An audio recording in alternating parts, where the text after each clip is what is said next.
సంవత్సరాల తరబడి ఎన్ని మందులు వాడినా మీ మోకాల నొప్పులు తగ్గట్లేదా? ప్రాణ పెయిన్ క్లినిక్ లో అత్యాధునిక చికిత్స. తెలుగుదేశం పార్టీలో నందమూరి తారక రత్నకు ప్రత్యేక స్థానం ఉంది. చంద్రబాబును మళ్లీ సీఎం అవ్వాలని తపించారు. నారా లోకేష్ చేపట్టిన యువగళం పాదయాత్రలో తారక రత్నకు గుండెపోటొచ్చింది. ఎవరు ఊహించని విధంగా ఆయన కొద్ది రోజులకే మృతి చెందారు. తారక రత్న మరణంతో ఆయన భార్య అలేఖ్యారెడ్డి ఒంటరయ్యారు. తారక రత్న మరణాన్ని ఆమె ఇప్పటికీ జీర్ణించుకోలేకపోతున్నారు. వచ్చే ఎన్నికల్లో అలేఖ్యారెడ్డి ఏ పార్టీకి మద్దతుగా నిలుస్తారు?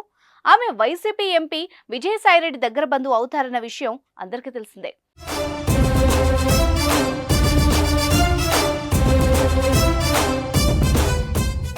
ఇటీవల ఉగాది వేడుకలను అలేఖ్యారెడ్డి నివాసంలోనే జరుపుకున్నారు విజయసాయిరెడ్డి. అప్పుడు అలేఖ్యారెడ్డి స్పందిస్తూ, మా జీవితంలో నాన్న లాంటి గొప్ప వ్యక్తి విజయసాయిరెడ్డి అంకుల్. ఆయన ఆశీర్వాదాలు మాకు ఎప్పుడూ ఉంటాయని అలేఖ్యారెడ్డి చెప్పుకొచ్చారు. మా కష్ట సుఖాల్లో మాతోనే ఉంటూ ధైర్యం చెప్పే వ్యక్తి విజయసాయిరెడ్డి అని ఆమె తెలిపారు. ఎన్నికల ప్రచారంలో బిజీగా ఉండి కూడా మా కోసం విజయసాయిరెడ్డి స్పెషల్గా రావడాన్ని మించిన సంతోషం మరొకటి లేదని అలేఖ్యారెడ్డి పేర్కొన్నారు.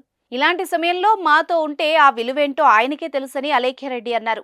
దీంతో ఆమె వైసీపీకి మద్దతిస్తున్నారన్న ప్రచారం జరిగింది. అయితే తాజాగా పొలిటికల్ ఇష్యూపై అలేఖ్యారెడ్డి క్లారిటీ ఇచ్చారు. రాబోయే ఎన్నికల్లో తన మద్దతు బాలయ్య మామయ్యకే ఉంటుందంటూ ఆమె టీడీపీకే జై కొట్టారు. ఆమె తన ఇన్స్టాగ్రామ్లో బాలకృష్ణ, ఆయన తనయుడు మోక్షజ్ఞతో ఉన్న ఫోటోను షేర్ చేస్తూ, నేను ఏ వైపు ఉన్నానని ఎప్పుడూ నాకు ప్రశ్నలు ఎదురవుతూనే ఉన్నాయి. కానీ దానికి ఇప్పుడు సరైన నిర్ణయం తీసుకున్నాను. నా అంగీకారం, ప్రేమ నా కుటుంబం వైపే ఉంటాయంటూ తన పోస్ట్లో ఈ విధంగా రాసుకొచ్చారు. దీంతో ఆమె తన భర్త కుటుంబంలోని వ్యక్తికే మద్దతిస్తున్నట్టు ప్రకటించారు. అలేఖ్యారెడ్డి చేసిన ఈ పోస్ట్ రాజకీయ వర్గాల్లో హాట్ టాపిక్గా మారింది. తెలుగుదేశంలో మాత్రం ఆనందాన్ని పెంచింది.